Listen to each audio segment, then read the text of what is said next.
Welcome to Luca is a billionaire, where the only thing I invest in is your answers. You start by confirming power and access. Check the car battery is 12V and the key fob pairs. A weak battery mimics lock failure. Once done, remove inner handle trim, then the door panel. Use trim tools to avoid breaking clips. Disconnect the speaker and window switch connectors so you can pivot the panel away.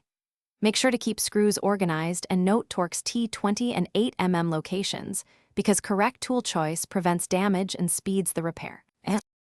You next locate the lock actuator inside the rear of the door shell and expose the latch assembly. Apply a brief 12V to the actuator terminals to see if it moves. This isolates mechanical from electrical faults. If it moves, clean and lubricate the latch. If not, inspect connector pins for corrosion and check for water. Replace actuator when stiff or ground fails. Use a multimeter to read continuity and the control module signal. You now install the new actuator or rebuild the latch. Align rods, snap retaining clips, and apply dielectric grease to contact points to prevent future corrosion.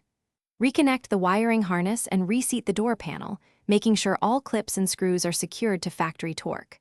Once assembled, test 5 lock/unlock cycles with the interior switch, key fob, and the driver's door to confirm function. If it still fails, check for blown fuses or a body control module fault as the one-key troubleshooting tip.